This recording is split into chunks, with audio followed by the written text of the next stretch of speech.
Mi esposa me dejó por mensaje para buscar algo mejor. Congelé sus cuentas y cambié las cerraduras ese mismo día.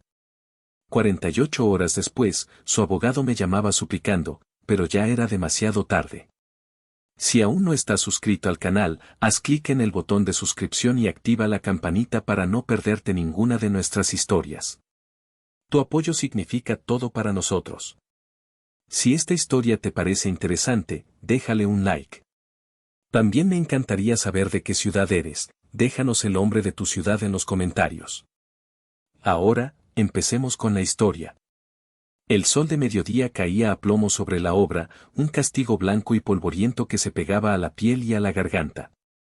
El aire vibraba con una sinfonía infernal, el rugido de una retroexcavadora. El pitido agudo de un camión en reversa y el martilleo constante de los hombres que levantaban el esqueleto de lo que sería un nuevo complejo de oficinas. Para mí, Julián Ramírez, a mis 38 años, este caos era mi santuario. Como ingeniero civil, encontraba una extraña paz en transformar el desorden en estructura, en dar forma al concreto y al acero. Estaba dentro de mi camioneta, el único refugio con aire acondicionado en kilómetros a la redonda, revisando unos planos que no terminaban de cuadrar.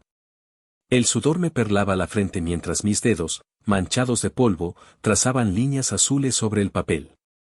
Fue entonces cuando mi teléfono, olvidado en el portavasos, vibró con insistencia. Lo ignoré al principio. Probablemente era Mateo, mi hermano, enviando algún meme sin gracia, o un correo del proveedor de cemento. Pero la vibración no cesó. Era un mensaje. Con un suspiro de resignación, lo tomé, esperando leer algo sobre la cena o un recordatorio para pasar por la tintorería. La pantalla se iluminó, mostrando el nombre de Lorena. Mi esposa. Y debajo, 8 palabras que no procesé de inmediato. 8 palabras que parecían escritas en un idioma extranjero. Voy a buscar algo mejor. Quiero el divorcio. Leí la frase una vez. 2 veces. Una tercera. El ruido de la obra, tan presente un segundo antes, se desvaneció hasta convertirse en un zumbido sordo y lejano. Era como si alguien hubiera presionado un botón de silencio para el mundo exterior, dejando solo el estruendo de mi propio corazón en mis oídos. El caos de afuera había sido reemplazado por un vacío helado en mi pecho. Mi primer impulso fue el pánico. Un torbellino de preguntas sin respuesta. ¿Mejor? ¿Mejor que qué? ¿Mejor que nuestra casa? ¿Nuestros 7 años de matrimonio?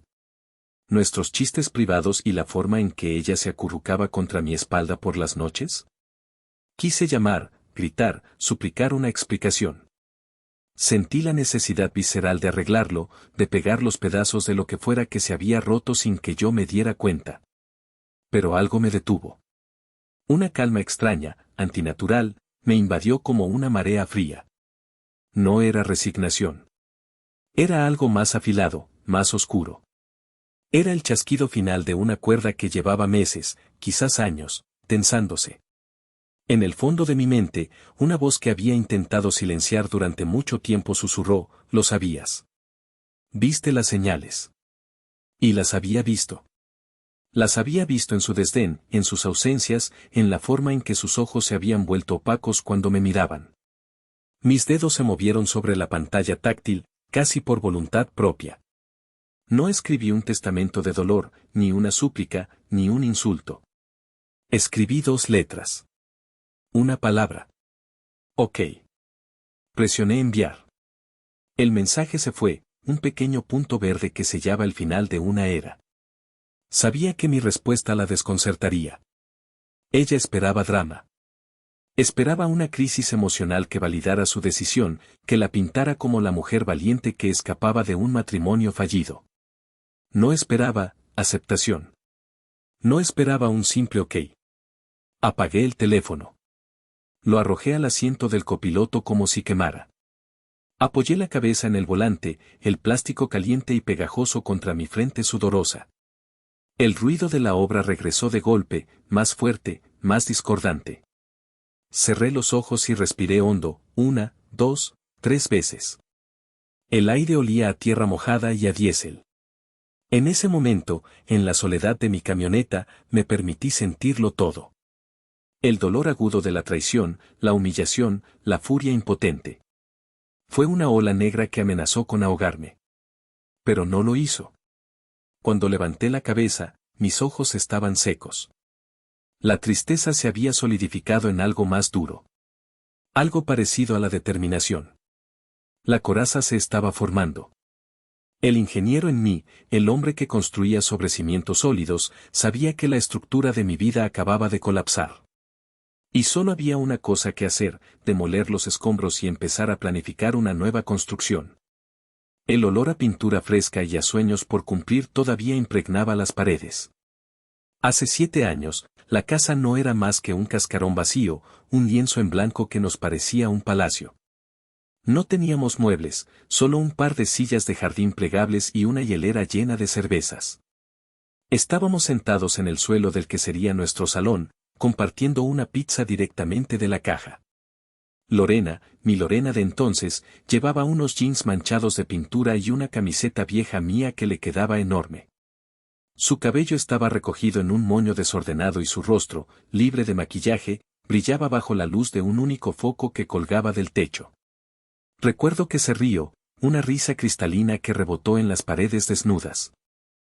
¿Puedes creerlo, Julián? Es nuestra. De verdad es nuestra. Dijo, dando un trago a su cerveza. Claro que sí, mi amor. Te lo prometí, ¿no? Ella se acurrucó a mi lado, apoyando la cabeza en mi hombro. El silencio que nos envolvió no era vacío, sino lleno de promesas. Afuera, la noche era tranquila, lejos del bullicio de la ciudad. Habíamos invertido hasta el último centavo de nuestros ahorros en el enganche de esta casa en las afueras, un lugar donde criaríamos a nuestros hijos, donde envejeceríamos juntos. ¿Sabes?, dijo en voz baja, casi un susurro, la gente de mi pueblo nunca creyó que saldría de allí. Siempre fui la hija de los Martínez, la que no tenía para zapatos nuevos. Cuando les dije que me venía a la ciudad para estudiar, se rieron. Dijeron que volvería con la cola entre las patas. La miré. En sus ojos vi el reflejo de todas esas viejas heridas, las pequeñas humillaciones que la habían moldeado.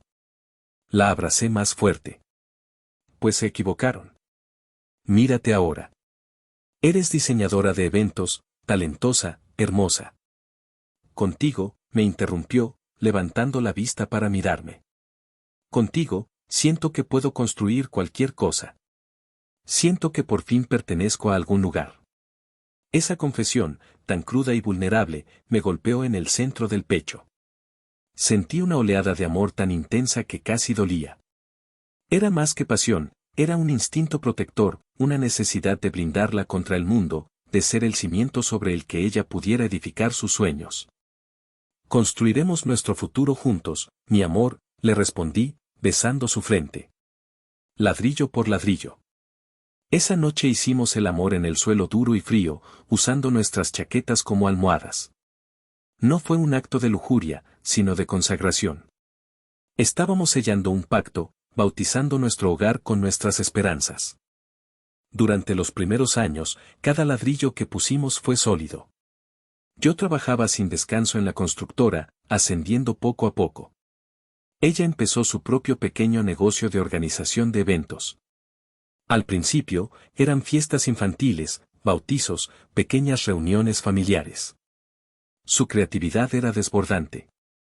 Podía transformar un jardín aburrido en un paraíso de fantasía con tul, luces y flores. Yo la ayudaba los fines de semana, cargando mesas, inflando globos, haciendo lo que fuera necesario. Éramos un equipo. Recuerdo la emoción en su rostro cuando consiguió su primer cliente importante, la esposa de un empresario local. Fue un evento corporativo. Se pasó semanas diseñando cada detalle. El día del evento, me colé para verla. Estaba allí, en medio de gente vestida con trajes caros y vestidos de diseñador, dando órdenes con una confianza que nunca le había visto. Se movía con una gracia y una autoridad que me dejaron sin aliento. Cuando terminó, y los invitados la aplaudieron, sentí un orgullo tan grande que creí que el corazón se me saldría del pecho. Esa noche, cuando volvió a casa, agotada pero eufórica, me dijo: «¿Lo viste, verdad? Les encantó. Julián, creo que esto es lo mío. Puedo llegar muy lejos». «Puedes llegar a donde tú quieras, Lorena», le dije, y lo creía con cada fibra de mi ser. «Yo siempre estaré aquí para sostener la escalera». Qué ingenuo fui. No me di cuenta de que, para ella, yo no era quien sostenía la escalera. Simplemente era el primer peldaño que pensaba pisar para subir. El cambio no fue repentino. Fue una erosión lenta, como el agua que desgasta la piedra. Y el agua, en este caso, tenía nombre y apellido: Valeria Parker. Lorena conoció a Valeria en uno de esos eventos corporativos. Valeria era la esposa de un empresario adinerado, una mujer que vestía su riqueza como una segunda piel y que medía el valor de las personas por la marca de su bolso. Al principio, me alegré por Lorena. Pensé que había hecho una amiga influyente que podría ayudarla en su carrera. ¡Qué estúpido! Valeria no quería una amiga, quería una discípula, un espejo que reflejara su propia grandeza. La primera grieta apareció en una cena. Fuimos a un restaurante caro, de esos donde los meseros te miran por encima del hombro si no pides el vino correcto. Valeria y su esposo, Ricardo, ya estaban allí. Ricardo era un hombre callado, de mirada cansada, que parecía resignado a su papel de cajero automático personal. Valeria, en cambio, era todo brillo y ruido. Estábamos hablando de autos. Yo acababa de terminar de pagar mi camioneta, una pick-up resistente que me servía para el trabajo y para nuestras escapadas de fin de semana. Estaba orgulloso de ella. «Julián acaba de cambiar su camioneta», dijo Lorena, tratando de incluirme en la conversación. Valeria me miró con una sonrisita condescendiente. «Ah, ¿sí? ¿Qué te compraste? ¿Una Raptor? ¿Una Sierra Denali?» «No, es una». «Ay, es que mi Julián es tan práctico», me interrumpió Lorena, con un tono que pretendía ser cariñoso pero que goteaba vergüenza. «Él necesita algo para cargar sus herramientas y esas cosas de la obra». Sentí como la cara me ardía. No fue lo que dijo, sino como lo dijo. Como si mi trabajo, el mismo que pagaba la hipoteca de la casa donde dormía, fuera algo sucio, algo que era mejor no mencionar en sociedad. Miré a Ricardo, buscando algún tipo de complicidad masculina, pero él solo se encogió de hombros sutilmente y le dio un sorbo a su whisky. Ya estaba acostumbrado. Yo no. La segunda grieta fue más profunda. Un viernes por la tarde, llegué a casa emocionado. Había conseguido un fin de semana libre y había reservado una cabaña en las montañas, cerca de un lago donde solíamos ir cuando éramos novios. «Mi amor, sorpresa», le dije, mostrándole las fotos en mi teléfono. «¿Te acuerdas de este lugar? Nos vamos este fin de semana». Ella ni siquiera levantó la vista de su propio teléfono. Estaba viendo las historias de Instagram de Valeria. «¿A ese lugar sin glamour?», respondió, con una mueca de asco. «Ay no, qué oso. No hay ni buena señal de internet. Además, Valeria se va a Los Cabos. Me invitó a ir con ella y otras amigas a un yate. Pero, Lorena, este era nuestro lugar. Era, Julián. Era. Ya no estamos para esas cosas. Necesito hacer contactos, ¿entiendes? Networking». Se levantó y se fue a hacer la maleta para su viaje a Los Cabos. Yo me quedé en medio del salón, con las fotos de la cabaña todavía en la pantalla de mi teléfono. Esa noche, por primera vez, dormí sintiendo un espacio frío y vacío a mi lado en la cama, aunque ella todavía no se había ido. La indiferencia se convirtió en su estado natural. Llegaba tarde, oliendo a perfume caro y a vino que yo no podía permitirme. Las conversaciones se volvieron monólogos míos que chocaban contra el muro de su silencio. Intentaba hablarle de mi día, de un problema en la obra, de que Mateo me había invitado a una carne asada. Ella solo asentía, sus pulgares moviéndose frenéticamente sobre la pantalla de su teléfono, perdida en el mundo brillante y falso que Valeria le había presentado. Una noche, la desesperación me venció. Llegué a casa y la encontré en el sofá, en la misma posición de siempre. Me senté a su lado. Lorena, ¿podemos hablar? Estoy ocupada, Julián. Por favor. Solo 5 minutos. Te extraño. Extraño a mi esposa. Ella suspiró, un suspiro largo y teatral, como si le estuviera pidiendo el mayor de los favores. Bloqueó su teléfono y lo dejó a un lado. Dime. Siento que te estoy perdiendo. Siento que esta nueva vida, estas nuevas amigas, te están cambiando. Ya no sonríes conmigo. Apenas me miras. ¿Hice algo mal? ¿Ya no eres feliz? Quería que me dijera que estaba loco, que eran imaginaciones mías. Quería que me abrazara y me dijera que todo estaba bien. En lugar de eso, me miró con una frialdad que me heló los huesos. Feliz, repitió la palabra como si fuera un concepto arcaico. Julián, estoy creciendo. Estoy evolucionando. Creí que te alegrarías por mí. Pero sigues atorado en lo mismo de siempre. Tu trabajo, tu camioneta, tus carnes asadas. Quizás el problema no soy yo. Quizás el problema es que tú te quedaste estancado. Se levantó, tomó su teléfono y subió a nuestra habitación. Me quedé solo en el salón, con sus palabras resonando en el silencio. No era solo indiferencia. Era desprecio. Me estaba diciendo, sin decirlo, que yo ya no era suficiente. Que me había quedado pequeño para sus nuevas y grandes ambiciones. Esa noche comprendí que no estaba perdiendo a mi esposa. Ya la había perdido. Solo estaba esperando el aviso oficial. El aviso no tardó en llegar, aunque no de la forma que esperaba. Fue una noche de martes, unas 3 semanas antes del fatídico mensaje de texto. Lorena se estaba dando una ducha larga, de esas que duraban una eternidad y que siempre justificaba diciendo que necesitaba relajarse del estrés. Yo estaba en el salón, viendo un partido de fútbol sin prestarle atención. Mi mente era un nudo de ansiedad y resentimiento. Su iPad estaba sobre la mesita de centro. Normalmente, nunca lo habría tocado. Respetaba su privacidad, incluso cuando sentía que ella ya no respetaba nuestro matrimonio. Pero esa noche, la pantalla se iluminó con la notificación de un mensaje. El nombre que apareció fue el de Valeria. Mi corazón dio un vuelco. Una parte de mí, la parte decente y confiada, me gritaba que lo ignorara, que me levantara y me fuera a la cocina a por una cerveza. Pero otra parte, una parte herida y desesperada por encontrar respuestas, me susurró que mirara. La sospecha era un veneno que ya me corría por las venas, y necesitaba saber si era real o solo un producto de mi paranoia. Con las manos temblorosas, tomé el iPad. Estaba desbloqueado. La conversación con Valeria estaba abierta. Lo que leí en los primeros segundos fue suficiente para confirmar mis peores temores. Valeria, amiga, ¿ya le dijiste algo al conformista? El tiempo apremia. Lorena, todavía no. Estoy esperando el momento adecuado. Quiero asegurarme de que todo esté listo. Valeria, ¿listo cómo? ¿Ya hablaste con el abogado que te recomendé? Sentí que el aire me faltaba. ¿Abogado? La palabra resonó en mi cabeza como un disparo.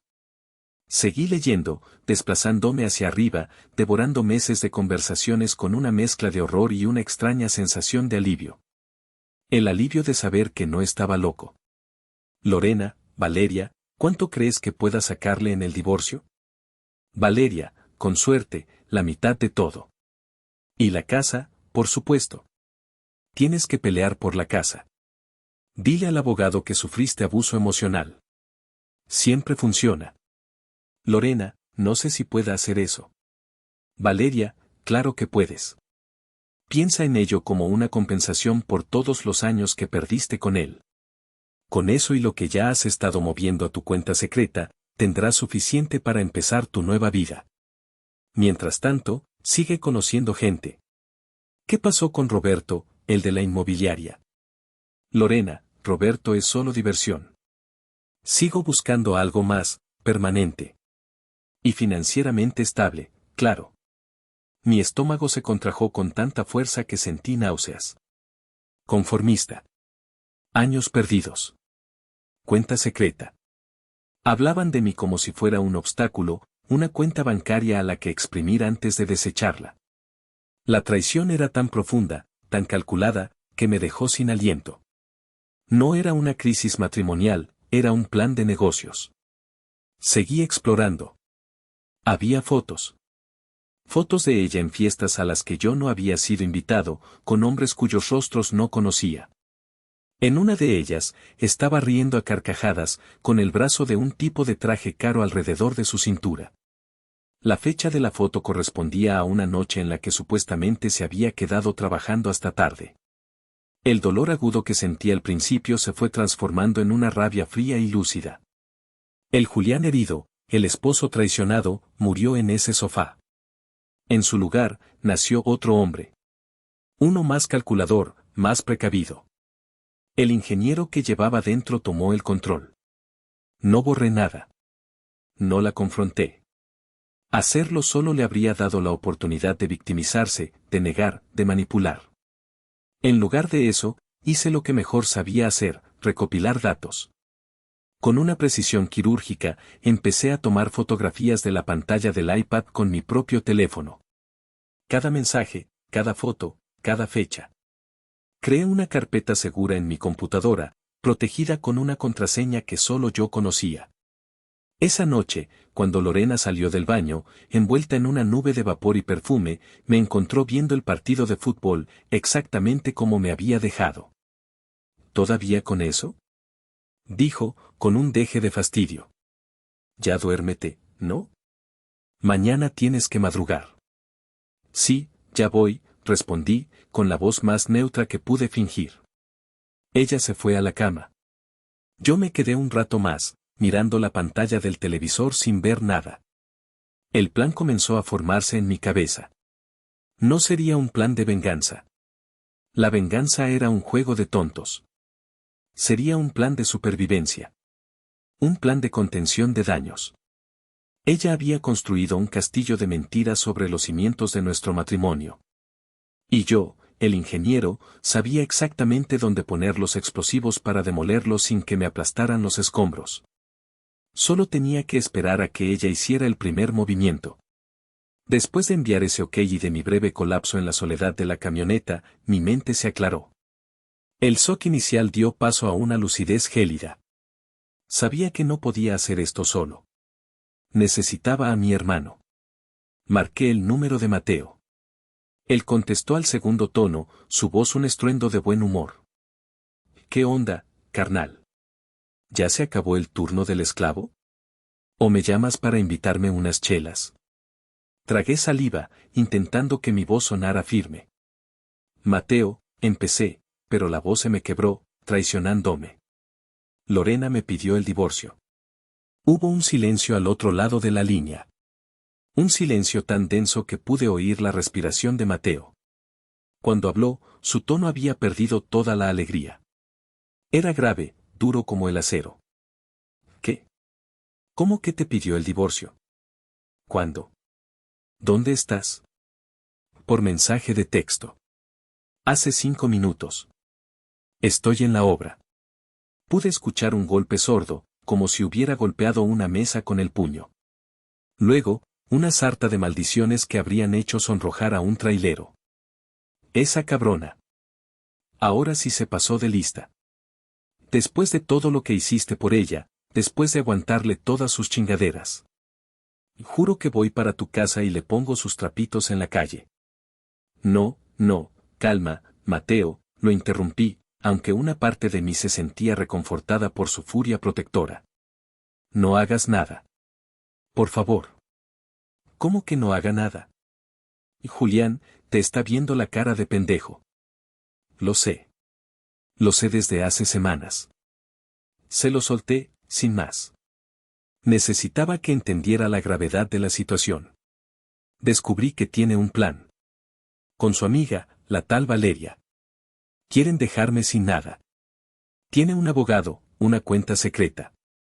Otro silencio. Esta vez, un silencio de asombro. No puede ser, murmuró Mateo. Con razón andaba tan rara. El otro día me la encontré en el centro comercial y apenas me saludó, como si no me conociera. Oye, hermanito, lo siento mucho. Gracias. Pero no te llamé para que me compadezcas. Te llamé porque necesito pensar. Necesito un plan, no una guerra.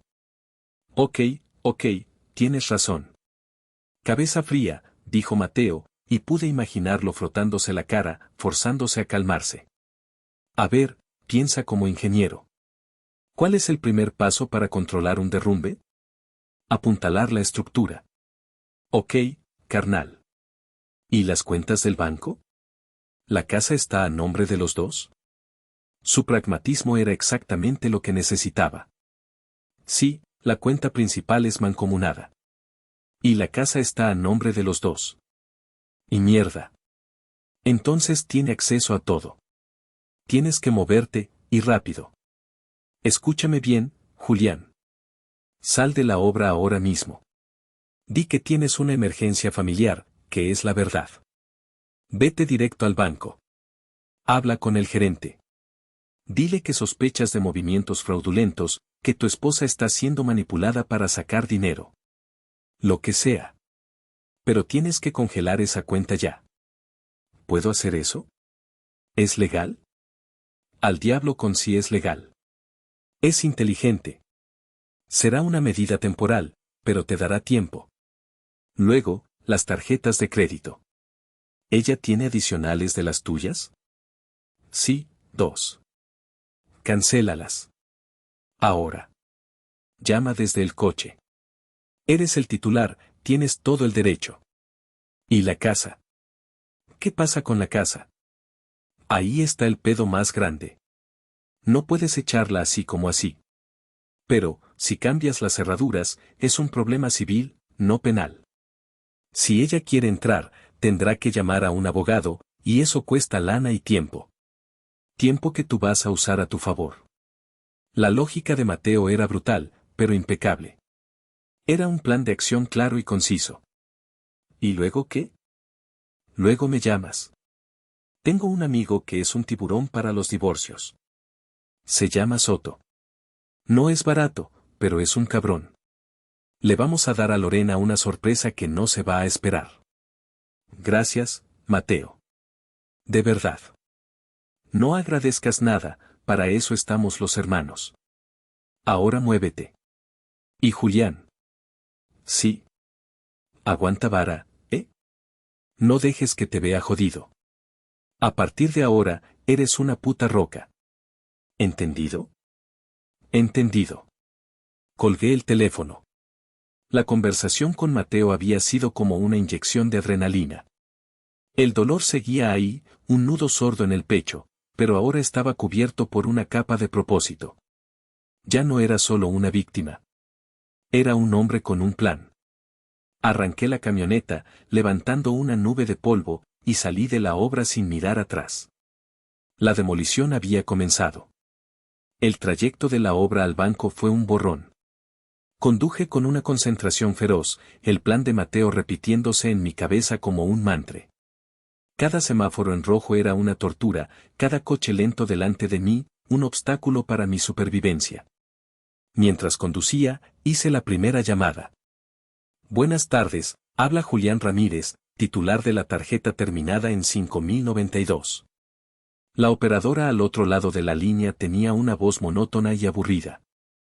Sí, señor Ramírez, ¿en qué puedo ayudarle? Quiero reportar el robo de mis tarjetas adicionales y solicitar su cancelación inmediata.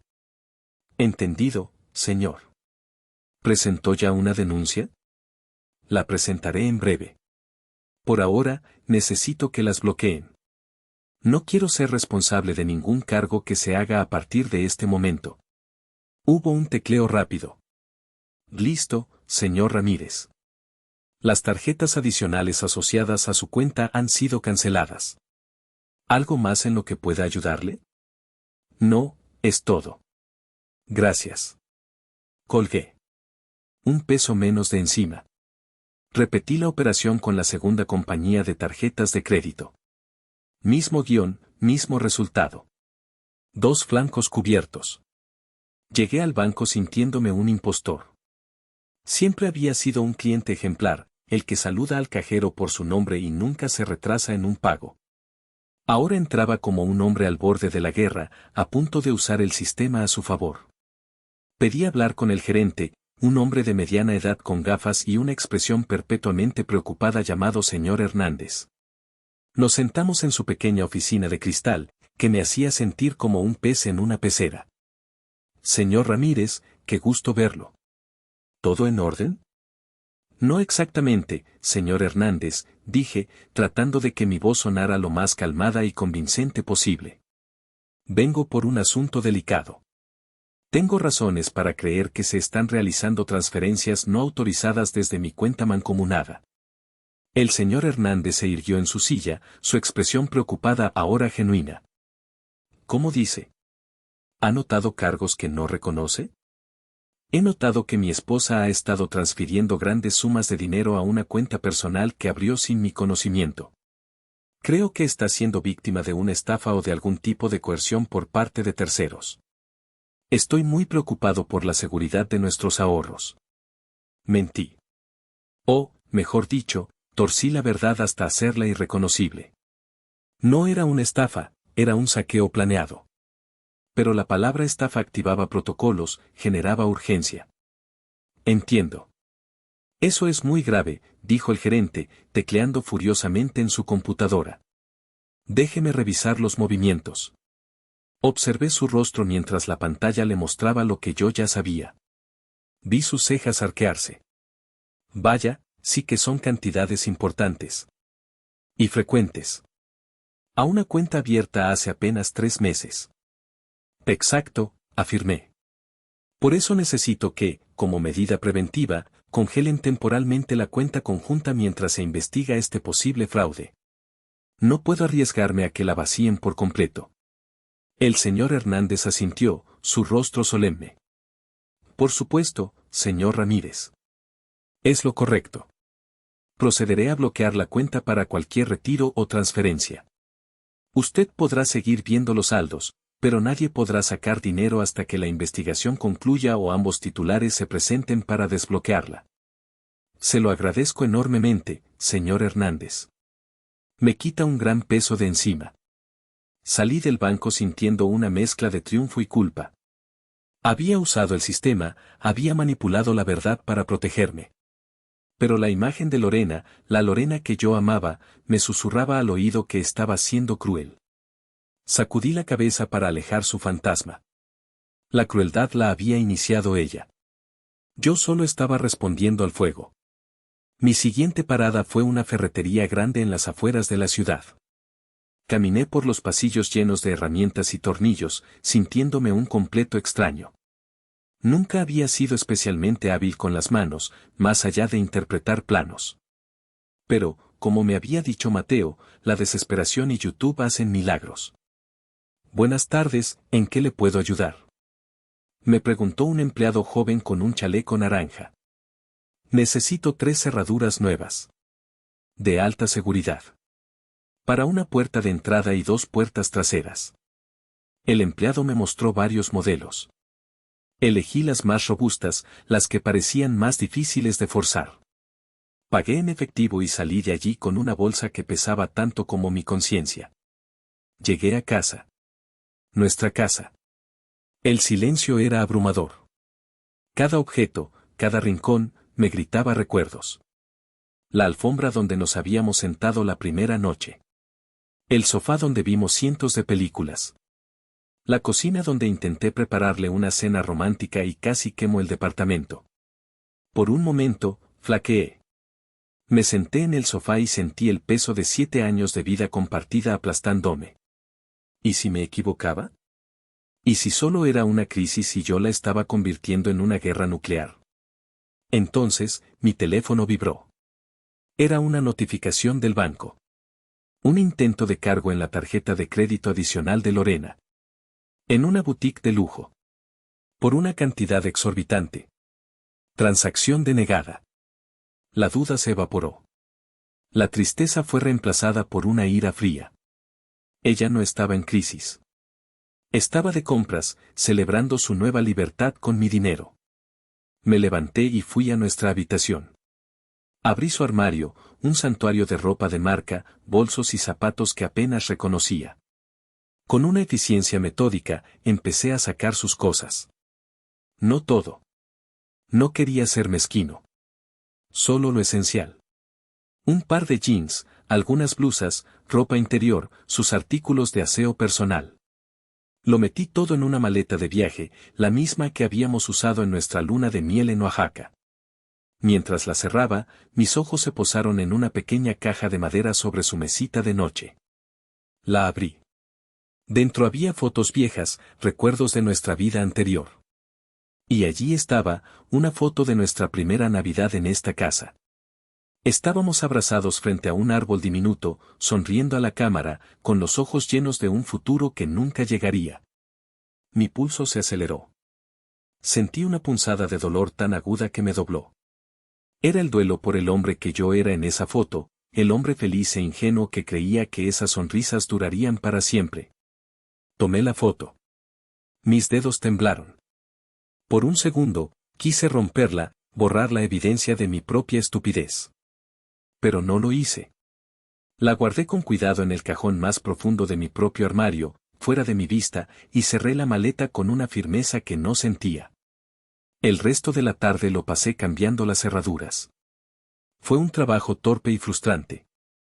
Me lastimé los nudillos, sudé a mares y maldije en voz alta más de una vez.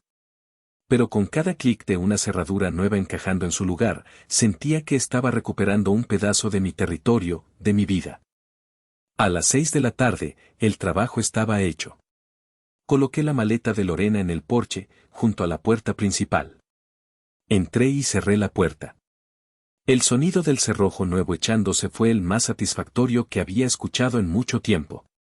Estaba atrincherado. Estaba listo. Ahora solo quedaba esperar a que el enemigo llegara a casa. La espera fue una tortura silenciosa.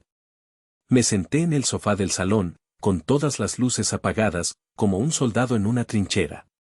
El silencio de la casa era un lienzo en blanco sobre el que mi mente proyectaba los peores escenarios. ¿Y si venía con la policía? ¿Y si montaba un escándalo frente a los vecinos? Cada coche que pasaba por la calle hacía que mi corazón diera un vuelco. A las 8:15, escuché el sonido de su coche, un pequeño sedán de lujo que había insistido en comprar hacía un año, porque la imagen es importante en mi trabajo, Julián. Vi las luces de los faros barrer la ventana del salón. Apagué la pantalla de mi teléfono y contuve la respiración. Escuché el clic de la puerta del coche al cerrarse, el sonido de sus tacones caros sobre el pavimento de la entrada. Luego, el tintineo familiar de sus llaves. El sonido metálico de la llave intentando entrar en una cerradura que ya no la reconocía. Un intento. 2. Un gruñido de frustración. Luego vino el timbre. Un toque corto, impaciente. No me moví. Otro toque, esta vez más largo, insistente. Silencio. Y después, los golpes. Golpes furiosos, con la palma de la mano abierta, que resonaban en toda la casa. Julián. ¿Qué demonios pasa?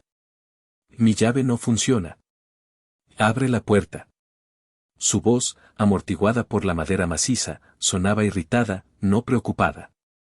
Como si yo fuera el culpable de un inconveniente menor, como haberme olvidado de pagar la factura de la luz. Mi teléfono, en modo de vibración, empezó a bailar sobre la mesita de centro. Un mensaje de Lorena. Lo leí en la oscuridad. ¿Se puede saber qué crees que estás haciendo? Abre ahora mismo. No respondí. Los golpes se reanudaron, más fuertes. Julián, te estoy hablando. No puedes echarme de mi propia casa. Esto es ilegal. Otro mensaje. Te vas a arrepentir de esto. Te lo juro. Me mantuve en silencio, mi corazón martilleando contra mis costillas. Cada golpe en la puerta era una validación de mis acciones. Esta no era la reacción de una esposa confundida y herida. Era la furia de una usurpadora a la que le había negado el acceso a su botín.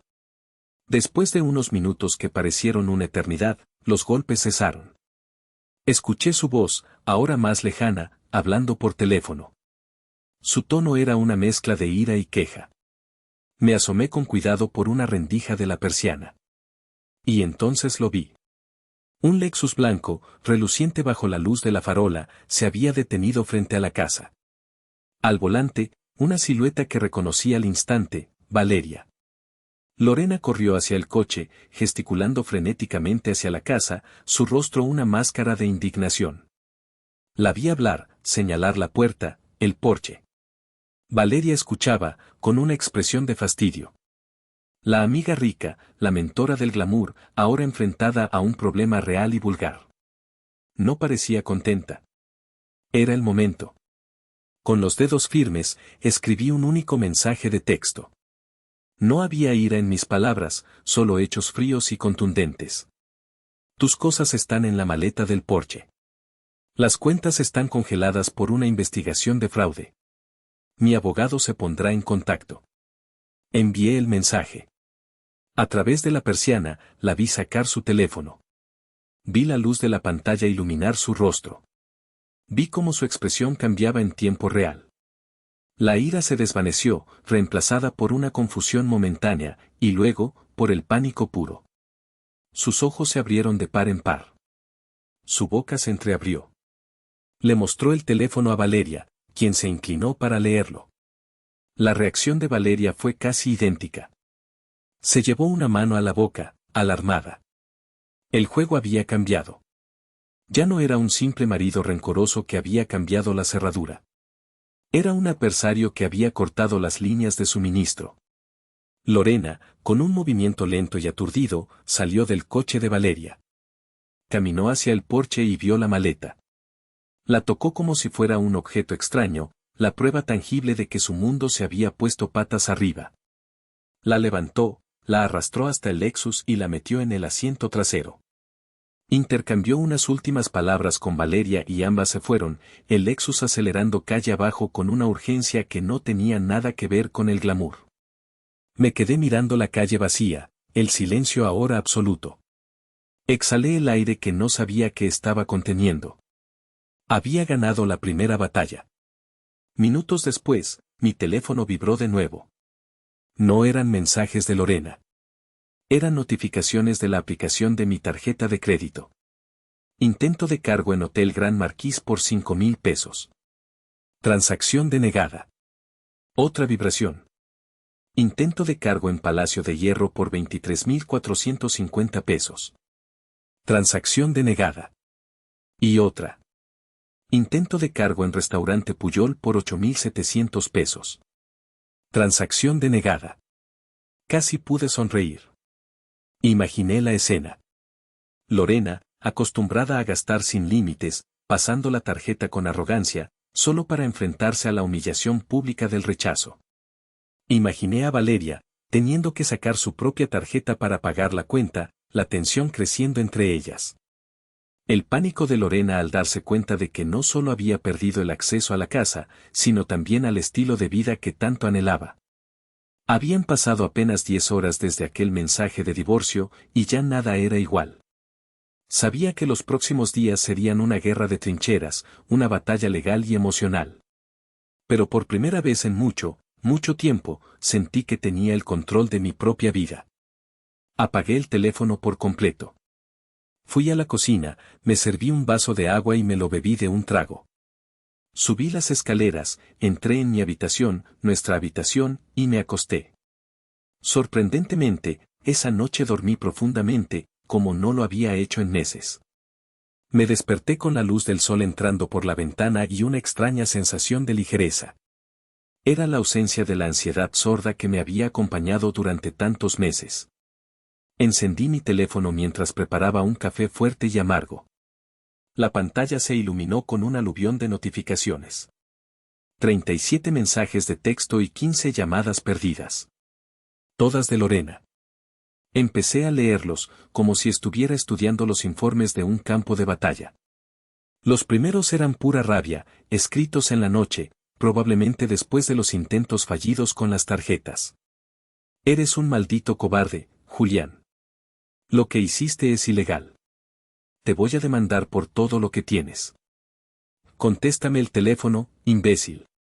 Luego, a medida que avanzaba la noche, el tono empezó a cambiar, mutando de la furia a la frustración. Miguel, esto es ridículo. Tenemos que hablar como adultos. Al menos contéstame. Necesito acceso a nuestras cuentas. Tengo facturas que pagar. Y finalmente, los últimos mensajes, enviados en la madrugada, sonaban casi suplicantes. El pánico había reemplazado a la arrogancia. Por favor, Julián. No puedo quedarme con Valeria para siempre. Su esposo me mira raro. Solo necesito algo de dinero hasta que arreglemos esto. Al menos devuélveme el acceso a mi dinero. Es mío también. No respondía ninguno. Cada mensaje desesperado era una pieza más de evidencia, una confirmación de que mi estrategia estaba funcionando. Llamé a Mateo para ponerlo al día. ¿Cómo vas, campeón? Me preguntó, su voz sonaba animada. Sobreviviendo. Lorena está desesperada. No para de enviarme mensajes. Perfecto. No contestes nada. Silencio total.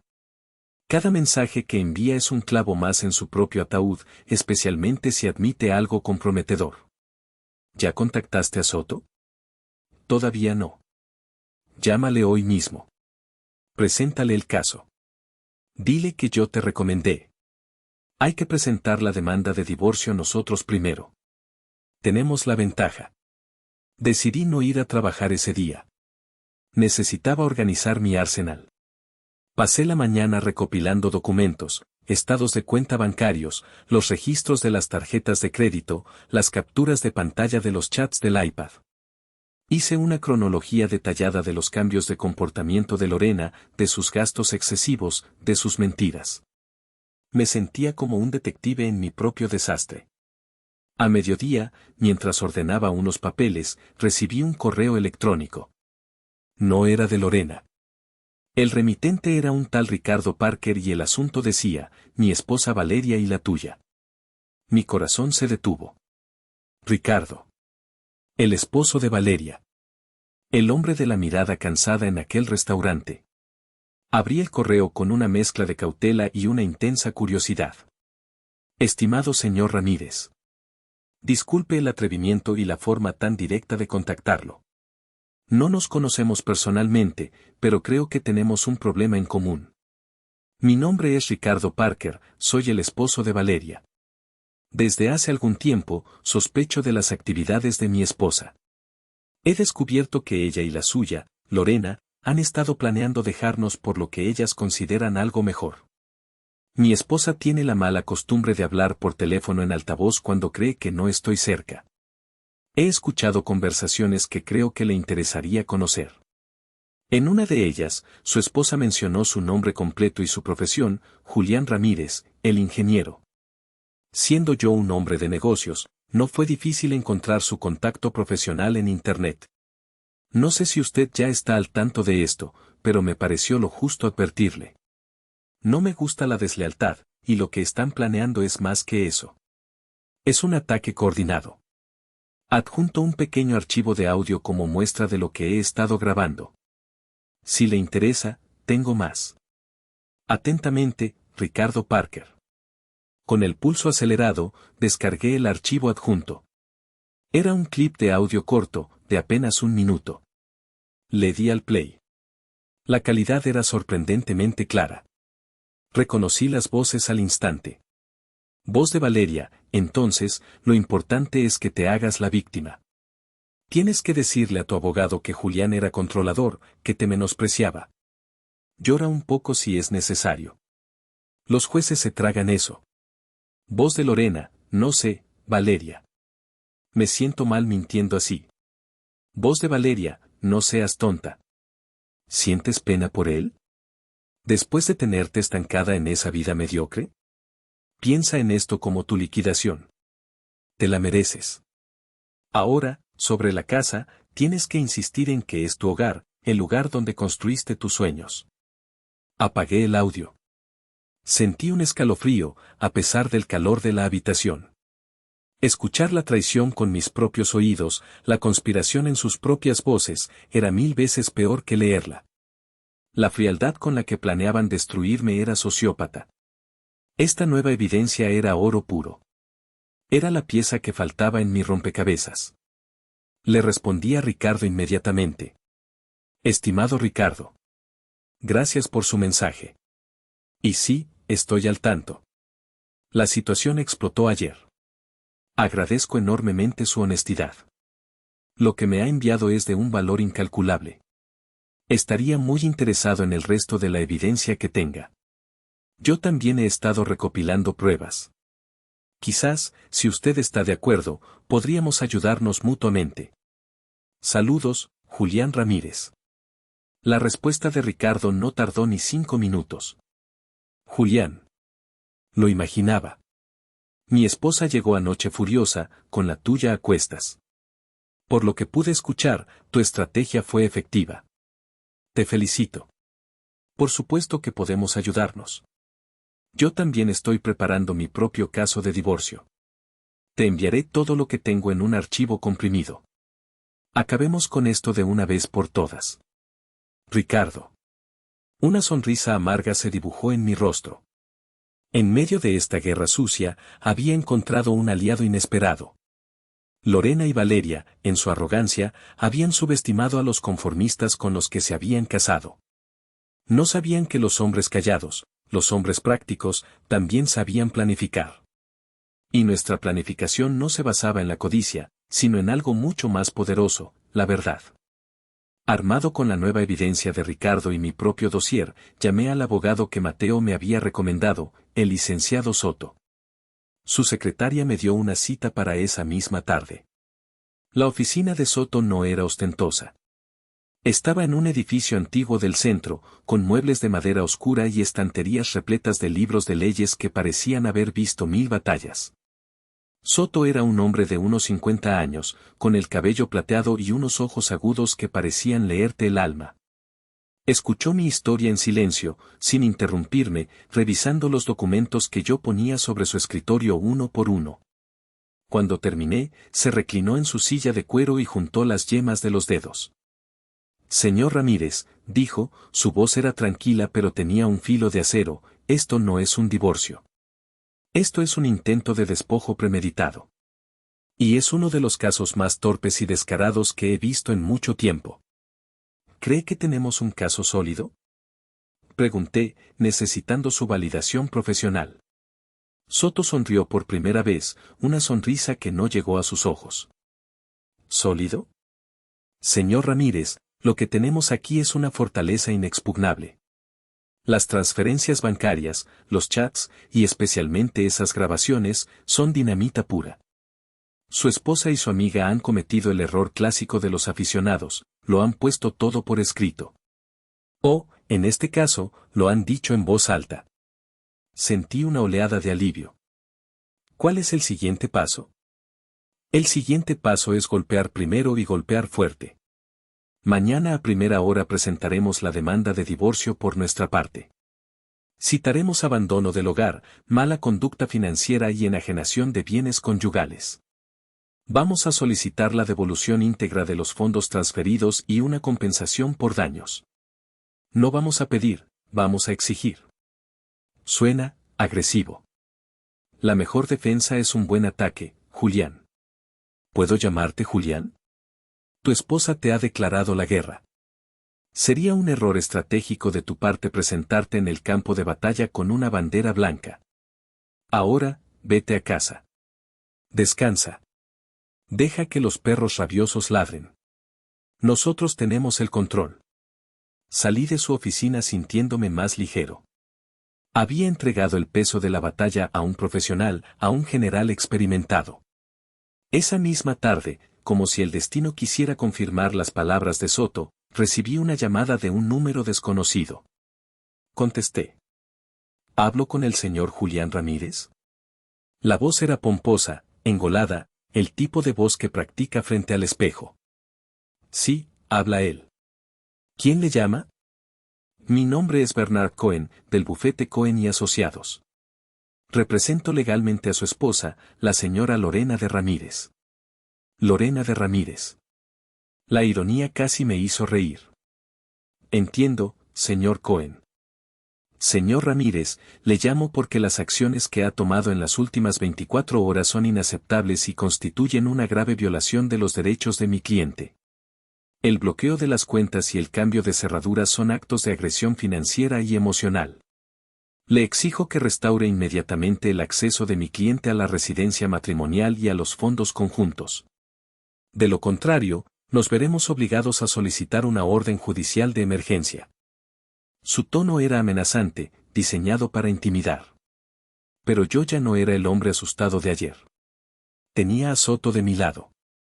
Con una calma que me sorprendió a mí mismo, respondí. Entiendo su posición, señor Cohen. Sin embargo, como seguramente sabrá, detecté actividad financiera altamente sospechosa en nuestras cuentas, incluyendo transferencias masivas no autorizadas. El banco está llevando a cabo una investigación por posible fraude. Mis acciones son simplemente medidas preventivas para proteger el patrimonio conyugal. Hubo un breve silencio al otro lado. Mi respuesta no era la que esperaba. Eso es una acusación muy seria, señor Ramírez. Lo es. Y tengo las pruebas para respaldarla. Por cierto, a partir de este momento, le pido que dirija toda comunicación a mi representante legal, el licenciado Alejandro Soto. Le enviaré su contacto por mensaje. Que tenga un buen día. Y colgué. Mi corazón latía con fuerza, pero era por la adrenalina, no por el miedo. Le reenvié el número de Cohen a Soto con un breve resumen de la llamada. La respuesta de Soto fue inmediata. Perfecto. Un farol. Cohen es un abogado de medio pelo que se anuncia en la tele. Probablemente el único que aceptó el caso sin un anticipo. Déjalos que ladren. Mañana, nosotros mordemos. La ofensiva legal había comenzado. Y por primera vez, sentí que no solo me estaba defendiendo, sino que estaba luchando por mi futuro. La reunión se fijó para 2 días después, en la sala de conferencias de la oficina de Soto. Fueron 2 días de una tensión extraña. Por un lado, me sentía ansioso, como un actor a punto de salir a escena para el papel de su vida. Por otro, sentía una calma profunda, la calma de quien sabe que tiene la verdad y las pruebas de su lado. Llegué a la oficina media hora antes. Soto ya estaba allí, impecablemente vestido con un traje gris oscuro. Estaba organizando meticulosamente 3 carpetas idénticas sobre la larga mesa de caoba. ¿Listo, Julián? Me preguntó, sin levantar la vista de los papeles. Nervioso, pero listo. Bien. Recuerda, silencio. No hables a menos que yo te lo pida. No muestres ninguna emoción. Eres una pared de granito. Ellos son los que tienen que escalar. Deja que yo me encargue de todo. Asentí. A las 10 en punto, la secretaria anunció su llegada. Entraron en la sala de conferencias. Cohen iba primero, un hombre bajo y regordete con un traje que le quedaba demasiado apretado y un maletín de cuero que había visto días mejores. Intentaba proyectar una confianza que no poseía. Detrás de él venía Lorena. Y el corazón se me encogió. La mujer que entró no se parecía en nada a la Lorena de los últimos meses, la diosa del glamour que me había despreciado. Tampoco era la Lorena joven y llena de sueños de mis recuerdos. Era una versión demacrada de sí misma. Llevaba unos jeans sencillos y una blusa básica que parecía prestada. Su rostro estaba pálido, sin una gota de maquillaje, y unas ojeras profundas y oscuras marcaban sus ojos. Su cabello, normalmente peinado a la perfección, estaba recogido en una coleta sin gracia. Se veía cansada, asustada y, por primera vez en mucho tiempo, vulnerable. Nuestras miradas se cruzaron por una fracción de segundo. En sus ojos vi una mezcla de vergüenza y desafío. Ella apartó la vista primero. Se sentaron frente a nosotros. El aire en la sala era denso, cargado de palabras no dichas. Cohen carraspeó, rompiendo el silencio. Licenciado Soto, señor Ramírez. Agradecemos esta oportunidad para discutir los términos del divorcio de una manera civilizada. Mi cliente está dispuesta a ser razonable, pero debemos insistir en una distribución equitativa de los bienes y en el restablecimiento inmediato del acceso a las cuentas conjuntas para cubrir sus necesidades básicas. Soto sonrió, una sonrisa ligera y casi imperceptible. Señor Cohen, aprecio su civismo. Y créame, nosotros también buscamos una resolución rápida. Pero antes de discutir términos de equidad, me gustaría que revisáramos juntos algunos documentos que son de suma relevancia para el caso.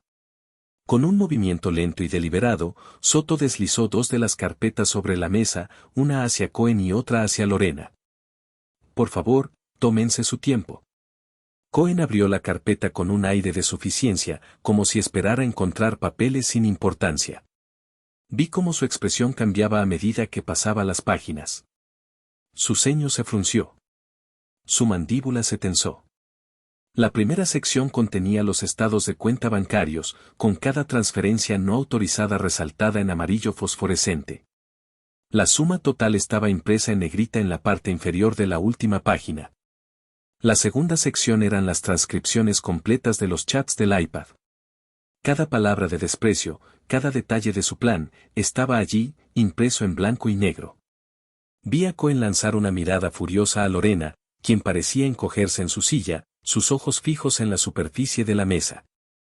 Como verán, continuó Soto, su voz tranquila cortando la tensión, tenemos evidencia sustancial de una conducta que, según la ley, afecta significativamente cualquier distribución de bienes. Tenemos transferencias no autorizadas, planificación premeditada para cometer fraude y enajenación de activos conyugales. Cohen intentó recuperar la compostura. Licenciado, estas son conversaciones privadas. Sacadas de contexto. Soto levantó una mano para detenerlo. No hemos terminado, señor Cohen. Hay una tercera sección. Quizás la más relevante. De su propio maletín, Soto sacó un pequeño reproductor de audio digital. Lo colocó en el centro de la mesa. El silencio en la sala era ahora tan profundo que podía escuchar mi propia respiración. Esto, señor Cohen, es una grabación de una conversación entre su cliente y la señora Valeria Parker, obtenida de manera completamente legal por una de las partes involucradas en dicha conversación. En ella, discuten explícitamente estrategias para defraudar a mi cliente, incluyendo mentir sobre abuso emocional para obtener una ventaja en el juicio. ¿Quieren escucharla? Ese fue el momento clave. El jaque mate. El rostro de Cohen perdió todo color. Pasó del rojo de la ira al blanco del pánico. Miró a Lorena, quien ahora tenía la cabeza entre las manos, su cuerpo sacudido por sollozos silenciosos. El abogado, el supuesto profesional, estaba completamente superado. La evidencia era irrefutable. La fortaleza que Soto había mencionado no tenía una sola brecha. El farol de Cohen había sido descubierto. La guerra relámpago de Lorena había fracasado estrepitosamente. Estaban atrapados, expuestos bajo la luz cruda e implacable de la verdad que ellos mismos habían creado. El juego había terminado. El silencio que siguió a la oferta de Soto fue absoluto. El pequeño reproductor de audio en el centro de la mesa parecía un arma cargada. Cohen miró del reproductor a Lorena y de Lorena a Soto. Su rostro era un poema de derrota. La arrogancia se había desvanecido, reemplazada por la cruda realidad de su posición insostenible. Carraspeó, su voz ahora notablemente menos pomposa. Licenciado Soto, creo que mi cliente y yo necesitamos un momento para discutir esto en privado. Por supuesto, respondió Soto, con una magnanimidad casi insultante. Tómense el tiempo que necesiten. La sala de al lado está disponible. Se levantaron y salieron de la sala de conferencias como dos soldados retirándose del campo de batalla. Pude escuchar susurros acalorados a través de la puerta cerrada. La voz de Cohen era un murmullo urgente y enojado, la de Lorena, apenas un sollozo ahogado. Soto me miró y me guiñó un ojo sutilmente. Están acabados y lo saben, dijo en voz baja. Ahora solo están negociando los términos de su rendición. Buscan salvar algo de dignidad, lo poco que les queda. Esperamos. No fueron más de 20 minutos, pero parecieron una eternidad. Cuando la puerta se abrió de nuevo, el cambio era evidente. Cohen parecía haber envejecido 10 años. Lorena había estado llorando, sus ojos estaban rojos e hinchados. Entraron y se sentaron, evitando mi mirada. Cohen se dirigió a Soto, su voz era la de un hombre derrotado. Estamos dispuestos a aceptar los términos de su propuesta. Soto asintió lentamente, sin mostrar sorpresa. Una decisión sabia, señor Cohen. Entonces, para recapitular, un divorcio rápido por mutuo consentimiento, citando diferencias irreconciliables. La señora Ramírez devolverá la totalidad de los fondos transferidos ilegalmente en un plazo acordado. Mi cliente, el señor Ramírez, conservará la propiedad del domicilio conyugal y, a cambio, le otorgará a la señora Ramírez una compensación justa y única por su parte, una vez que la deuda haya sido saldada. Cada parte conservará los bienes que estén a su nombre. ¿Estamos de acuerdo? Estamos de acuerdo, dijo Cohen, con un suspiro. Con una condición. Soto arqueó una ceja. Mi cliente necesita acceso inmediato a algún tipo de fondos para sus necesidades básicas mientras se finaliza el proceso. Se encuentra en una situación precaria. Soto me miró. Era mi decisión. Vi a Lorena, encogida en su silla, la imagen misma de la desolación. A pesar de todo el dolor y la rabia, una punzada de compasión me atravesó. No quería destruirla, solo quería justicia. Asentí levemente. Mi cliente, dijo Soto, interpretando mi gesto, como muestra de buena voluntad y para acelerar el proceso, está dispuesto a descongelar una tarjeta de crédito con un límite razonable para gastos esenciales. Digamos, 2,000 pesos mensuales, hasta que el divorcio sea final. Aceptamos, dijo Cohen rápidamente, antes de que Lorena pudiera siquiera reaccionar. Los siguientes 30 minutos se dedicaron a los detalles logísticos. Se redactó un acuerdo preliminar. Se estableció un cronograma para la devolución del dinero y un sistema para que Lorena pudiera recoger el resto de sus pertenencias de la casa, con la presencia de un tercero neutral. Cuando todo terminó y se levantaron para irse, Lorena se detuvo. Por primera vez desde que había entrado en la sala, me miró directamente a los ojos. Julián, su voz era apenas un susurro, rota por la vergüenza. Yo, lo siento de verdad. No respondí. No por crueldad, sino porque no había nada que decir. Un lo siento no podía borrar meses de engaño y planificación. No podía reconstruir la confianza pulverizada. Simplemente asentí una vez más, un gesto final de cierre. La vi salir de la oficina, una sombra de la mujer que había sido. La guerra había terminado. Y aunque técnicamente había ganado, no me sentía como un vencedor. Me sentía vacío, agotado. Como un hombre que acaba de demoler su propia casa para salvar los cimientos. El divorcio se finalizó en un tiempo récord. 6 semanas después de aquel mensaje de texto, era legalmente un hombre soltero. Lorena cumplió con lo acordado, devolviendo el dinero en pagos mensuales, como una penitencia financiera. Nunca supe exactamente dónde se quedó durante ese tiempo, aunque Mateo me contó que había escuchado rumores de que había regresado temporalmente a casa de sus padres. Al mismo pueblo del que una vez se había jactado de escapar. La casa, nuestra casa, se sentía extrañamente grande y silenciosa. El eco de mis propios pasos sobre el suelo de madera era mi única compañía constante. Las primeras semanas fueron las más duras. Cada rincón estaba impregnado de su fantasma. El lado vacío de la cama. Su taza de café favorita acumulando polvo en la alacena. El silencio en las mañanas, donde antes solía estar el sonido de su secador de pelo. Me sumergí en el trabajo, aceptando proyectos extra, llegando temprano y yéndome tarde. La estructura y la lógica de la ingeniería eran mi refugio contra el caos de mis emociones. Pero por las noches, la soledad era una manta pesada y fría. Una de esas noches, mientras cenaba solo una pizza recalentada frente al televisor, sonó mi teléfono. Era mi madre. Hola, mijo. ¿Cómo estás? Te oigo cansado. La voz de doña Carmen, siempre cálida y directa, era un bálsamo. Estoy bien, mamá. Solo, mucho trabajo.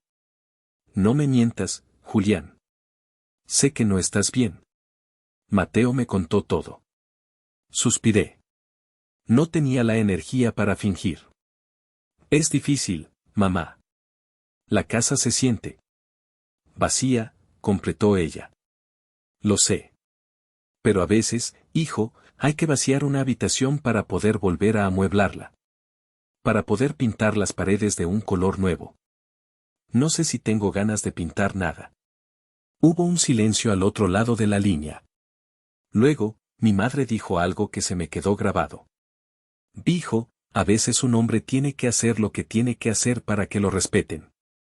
Y lo más importante, para respetarse a sí mismo. Lo que hiciste no fue por venganza, fue por dignidad. Y no hay nada más importante que eso. No es una vergüenza demoler una parte de tu vida para construir algo más fuerte. Es valentía. Y yo estoy muy orgullosa del hombre valiente en el que te has convertido. Sus palabras me golpearon con la fuerza de una revelación. Tenía razón. No había sido un acto de destrucción, sino de preservación. Había protegido mi integridad, mi futuro, mi autoestima. Colgué el teléfono sintiendo que una parte del peso que cargaba se había disipado. Ese fin de semana, hice algo que no había hecho en años. Saqué mi vieja caja de herramientas. Subí una escalera y empecé a pintar el salón. Elegí un color nuevo, un gris claro y luminoso que hacía que el espacio pareciera más grande, más lleno de luz.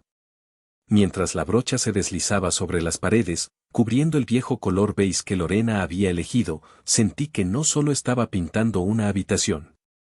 Estaba reclamando mi espacio. Estaba llenando el eco del silencio con el sonido de mi propia reconstrucción. Pasaron 4 meses.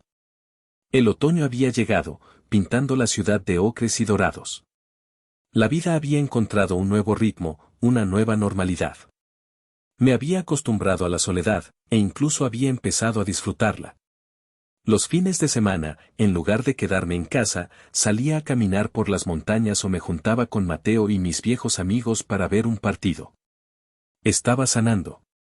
Una tarde de sábado, estaba en una pequeña cafetería del centro, de esas con libros en las estanterías y olor a grano recién molido. Leía una novela, disfrutando de la tranquilidad, cuando la campanilla de la puerta sonó. Levanté la vista por instinto. Y la vi. Era Lorena. Estaba saliendo de un edificio de oficinas de enfrente. Lucía diferente.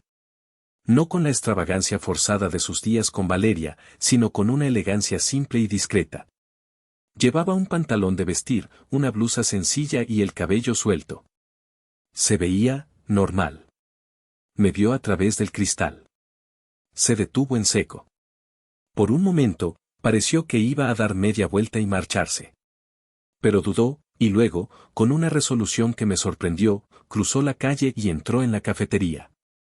Se acercó a mi mesa. Hola, Julián.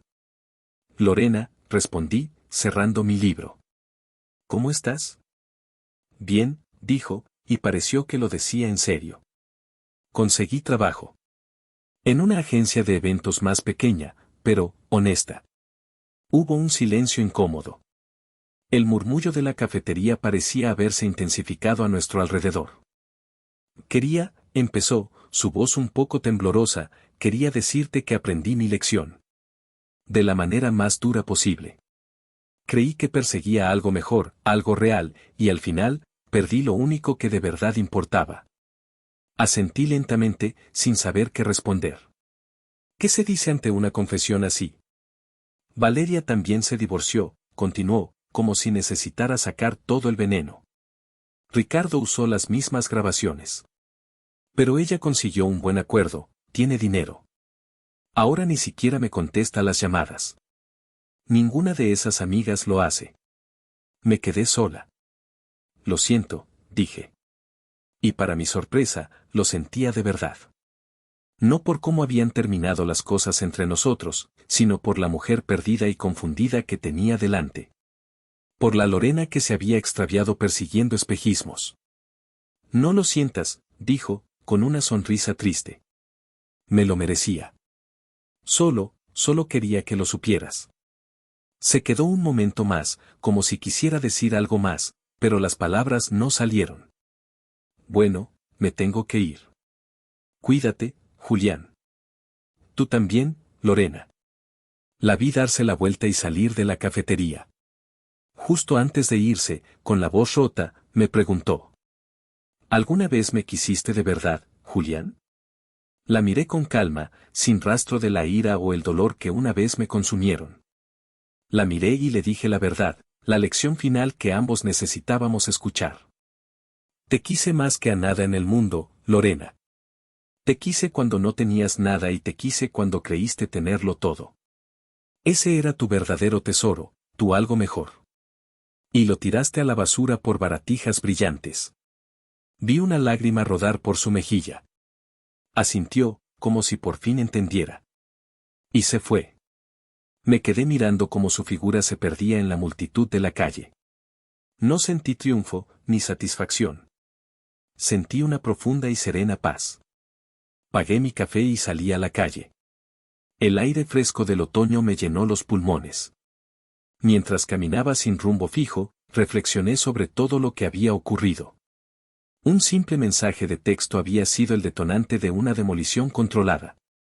Su algo mejor resultó ser una ilusión costosa y vacía. Mi ok fue el inicio de mi liberación. Como ingeniero, sé que a veces los cimientos más sólidos solo pueden construirse sobre los escombros de una estructura fallida. A veces, para construir hacia arriba, primero tienes que demoler hacia abajo. Mi ok no fue una rendición. Fue el primer golpe de martillo. No me vengué de Lorena. Simplemente me negué a que me arrastrara con ella en su derrumbe. Protegí mi estructura, mis cimientos, mi futuro. Y ahora, por fin, con el terreno despejado y la vista clara, estaba listo para empezar a construir de nuevo. Ladrillo por ladrillo. Sobre un terreno que, esta vez, era sólida y exclusivamente mío.